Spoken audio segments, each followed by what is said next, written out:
Hi, I'm Margaret, and welcome to the Gardening Me. I garden in Zone 5B in Southern Ontario, Canada. Today I'm going to talk about a couple of things that I do to my pepper seedlings right now. They're still about a month away from being hardened off and going outdoors.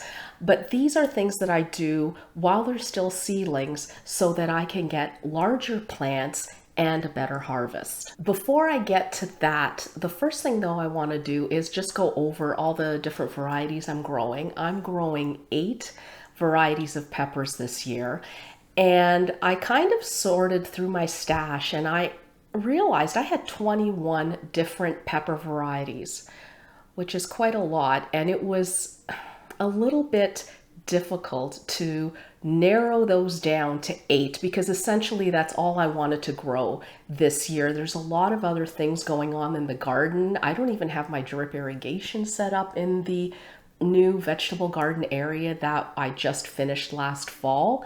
So I don't want to bite off more than I can chew.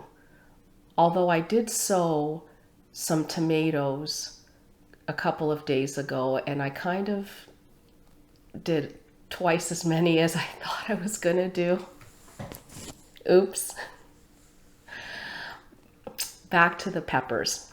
So generally speaking, the ones that I'm growing are sweet peppers. There are 2 or 3 that have a little bit more heat to them, but I am not one that's really into, or neither are my family, that's really into peppers that are blow your head off kind of hot.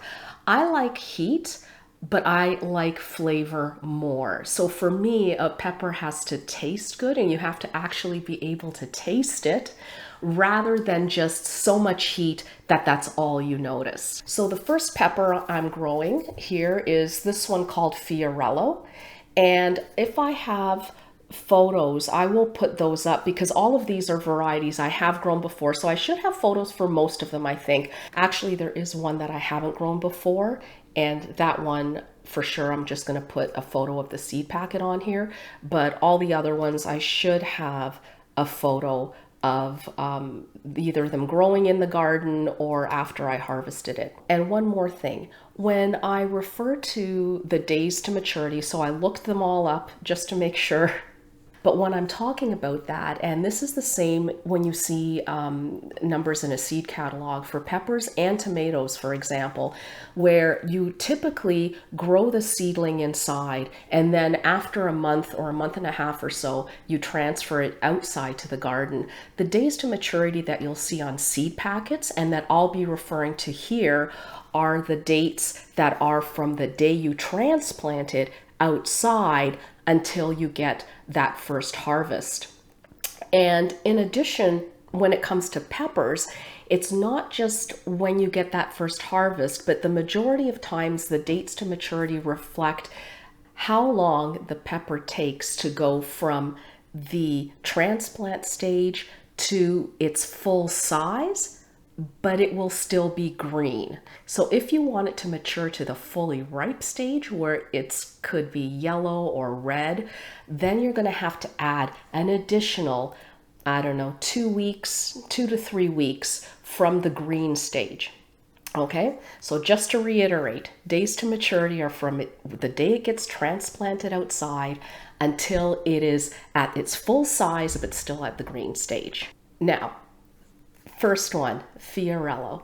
It's a sweet frying pepper from Napoli, Italy, and it has sort of a cone shape to it. And it's 65 to 75 days to maturity. Now, even though it is a frying pepper, this one is still good when it's fresh, if you just want to use it raw.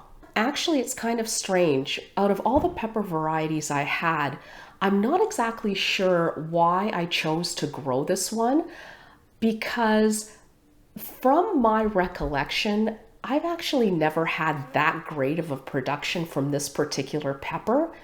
So it may be that I'm just trying it out and that's what it was in my head. I'll just try it out one more time to see if it does anything else, because sometimes you do have variation depending on the year and how hot it is, how much rain you get, that kind of thing.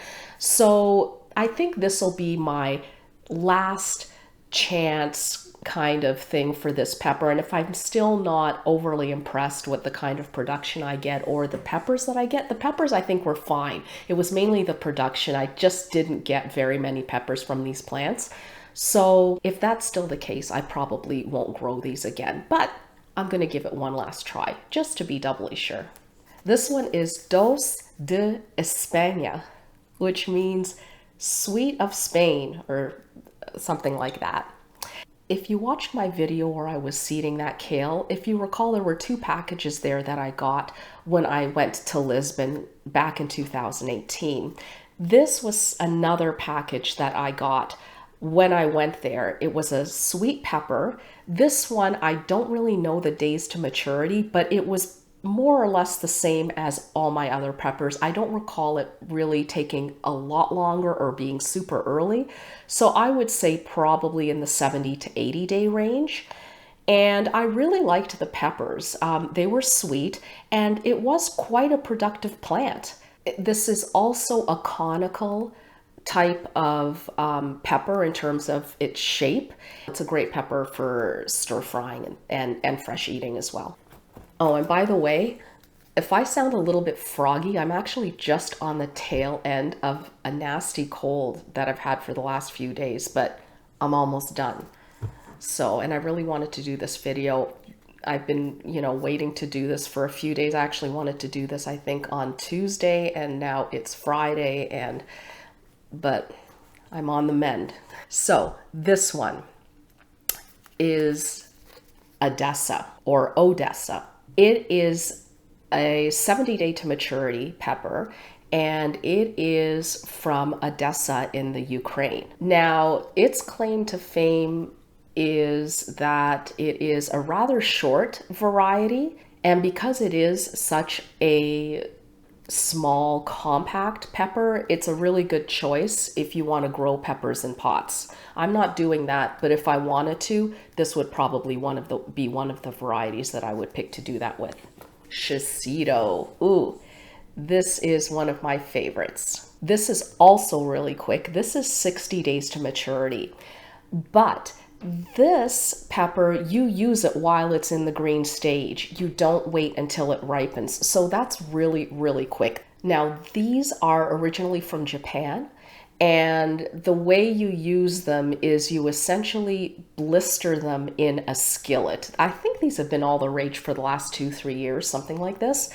And literally you pick them off the plant, you toss them in a little bit of olive oil, or that's what I do anyway. And then I toss them into a very hot skillet and you cook them until they're blistered. And then you lightly sprinkle a little bit of salt on it, like sea salt or kosher salt or something like that. And they're absolutely delicious. And these are also really prolific plants. You will get a ton of peppers just from one plant.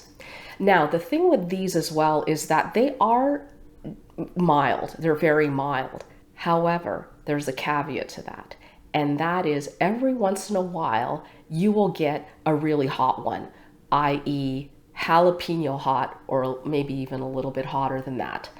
And I think the ratio I read was about 10 to 1. So for every 10 peppers you pick, you might get one really hot one.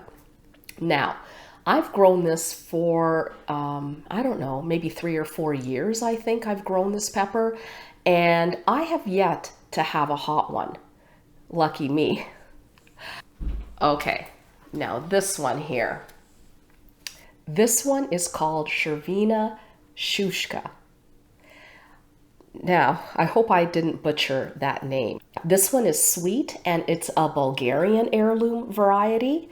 And the days to maturity are 65 days, and it's bright red with a very sweet, delicious flesh. I heard about it from another Ontario gardener that said it does particularly well in this climate, and it has done well for me. Not outstanding, but, definitely decent.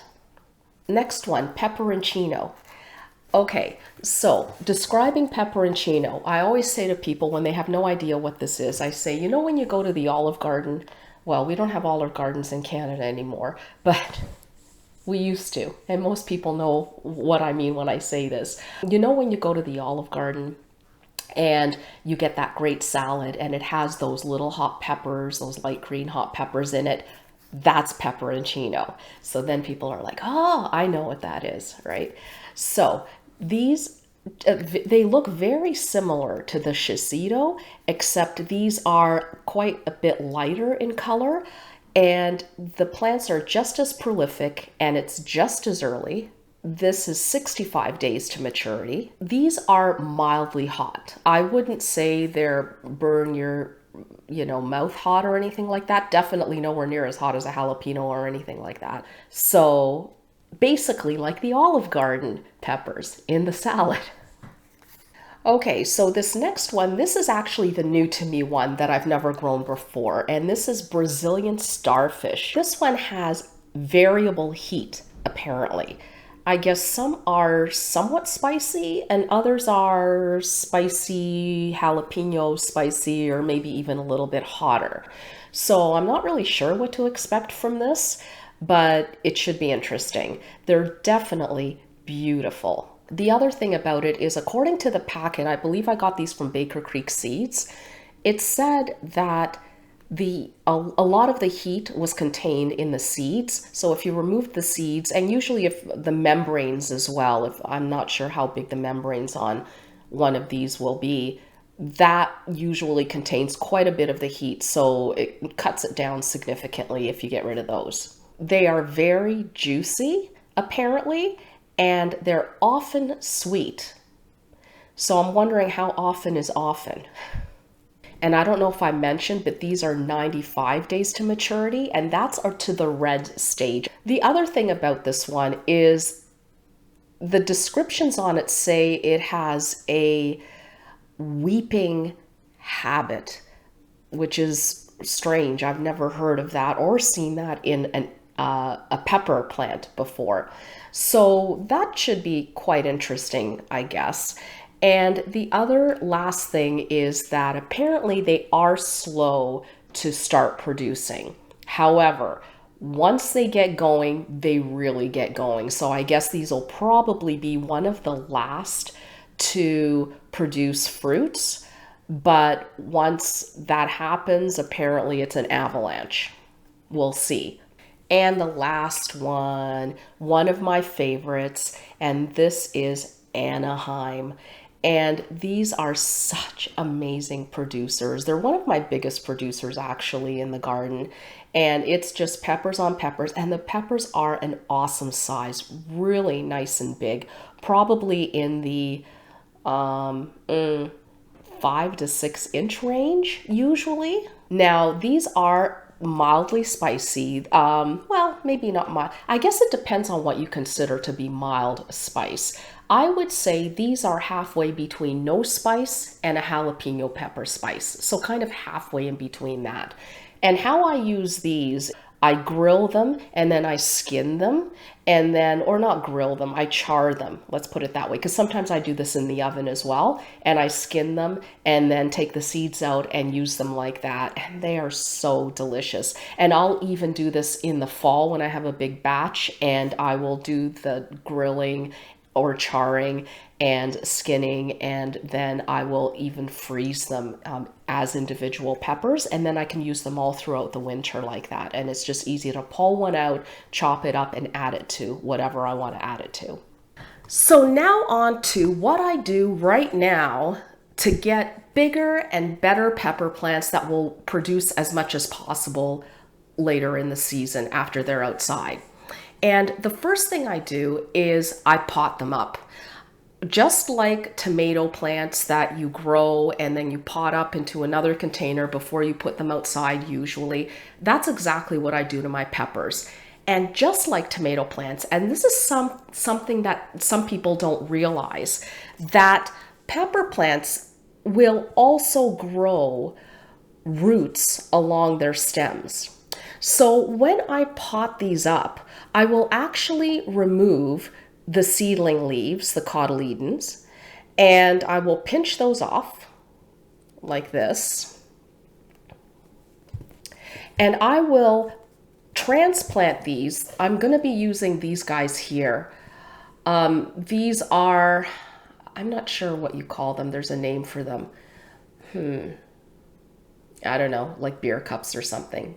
Anyhow, I'm going to be transplanting them in these. And as you can see, there's going to be quite a bit of the stem. I'm going to only put a little bit of soil on the bottom because what I want is I want to develop as many roots along that stem as possible.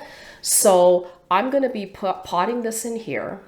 I did put drainage holes. You can just drill those in at the bottom and just potting those up like that so that a good chunk of the stem, at least an inch or so of the stem, is buried and will start developing roots. And that will obviously make for a much bigger and better plant later on the more roots it has. And when I plant them outside, I do the same thing. I will bury them a bit, like another inch or so, and have those roots continue to develop on that portion of the stem. So that's the first thing I'm going to do. So I'm going to rearrange myself here so that you can see what I'm doing. I really had wanted to do this outside today, and it's actually a nice day. It's sunny off and on, and it's a pretty good temperature, but it is so windy. I was so disappointed because this morning, it's around midday now, this morning, it was not that bad. It was, a little bit breezy, but now I think we even have a wind warning or something. So I had to finagle myself here so that I'm getting some good light from the window. So you know what? I'm going to start with this one here. This one is the Pepperoncino. So I'm going to be putting here just a little bit of soil on the bottom, not too much, because remember, I want to encourage the roots to develop along the length of the stem. And so here's my seedling. So I'm going to take those little seedling leaves here off like that and just knock this out of the container like that. Oh, beautiful. See those roots? That's what you want to see. And then I'm just going to put that in here. And it's a little bit off to the side, but that's okay. But see how much room I have in there to add soil? I'm actually using ProMix. It's a potting mix that I'm using. It's the ProMix Organic Vegetable and Herb, I believe, potting mix. So I've slightly dampened it, but just only slightly actually in this case, because I do want to water it in afterwards to settle all the soil around the roots. Just gonna go like that, just firm it down. And the reason actually it was off, like you notice some of these are way off to, like this guy here, way off to the side. It's not centered. And the reason is that in all of these cases, I sowed 2 or 3 seeds, and I kind of do it, I don't do them right in the middle, I kind of do it around, and then I pick the best seedling out of all of those when they're about an inch or so high.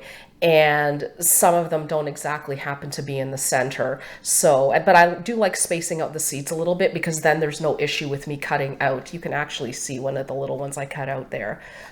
So that's why these are kind of off center like that, but that's okay. It doesn't really matter. They will grow their roots where they can. So there you have it. So there's one. Make sure you put the tag back in. There we go, tag. So here we have one done. So now I am going to continue and do the rest.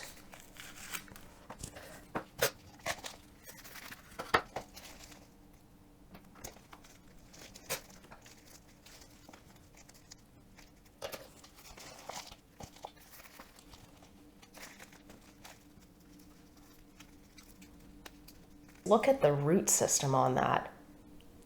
It's so gorgeous.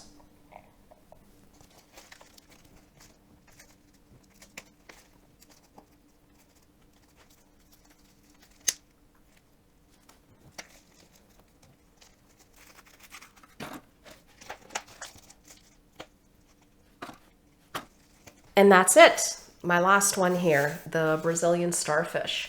So the next thing that I do is I give them a good drink, and I actually am going to give them a drink of diluted fertilizer. And this is the stuff that I use.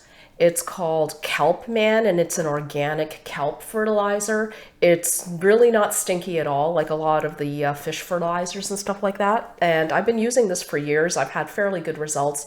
I use this mainly inside when I'm doing all my seedlings and transplants and things like that. Outside, I use an actual fish emulsion.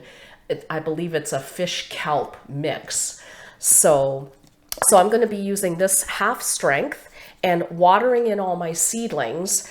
And if the soil settles a bit while I'm doing that, I will add a little bit more.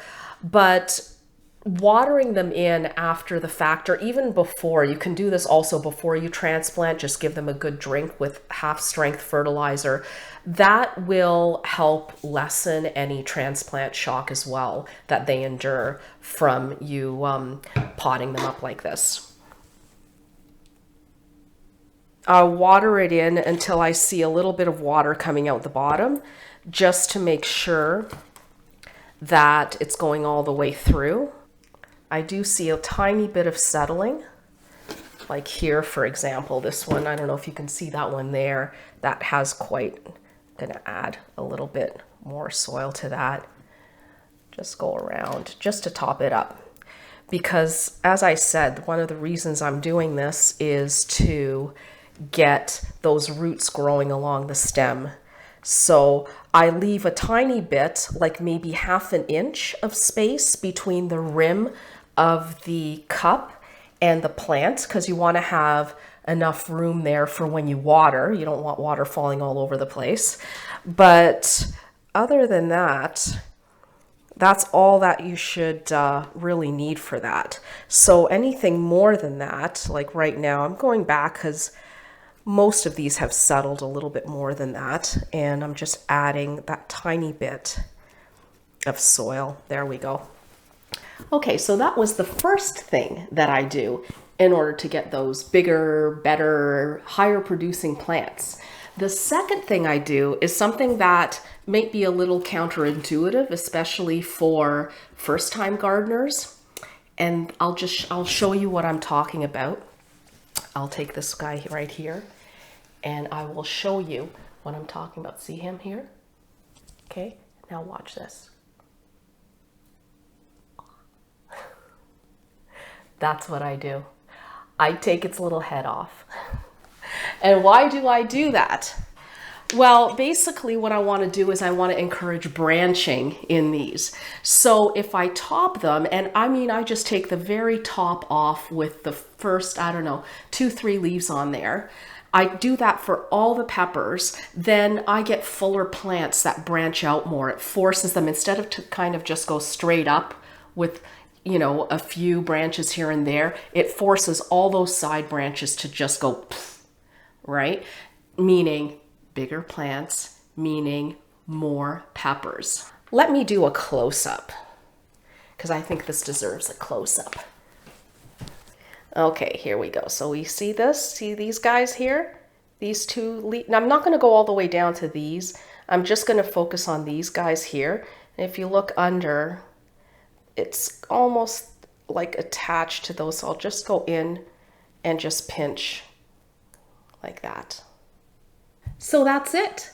So just pinching all the peppers. Now they're gonna go back under the grow lights, and they still have quite a ways to go. We are, today is April the 15th, and they're not gonna be going outside until around the 24th of May, which is our last frost date here is April, May the 10th, and about 2 weeks or so later, give or take, depending on the weather conditions at the time, things like that. Sometimes I could do it a few days earlier, sometimes I have to wait a little bit extra, but these will be good to go. And I mean, these are plenty big enough where they will have no problems being in these cups for that amount of time, and they'll fill out. The root system will fill out in this cup, but they will by no means be root bound between now and then.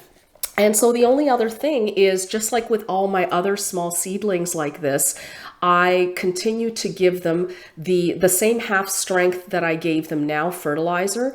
I will continue to do that once a week up until I transplant them outside. Oh, it's raining outside. Windy and raining, so the weather has turned. So thank you so much for joining me today, and I really hope you enjoyed my little potting up and beheading of my pepper seedlings. And I will see you next time. Bye for now.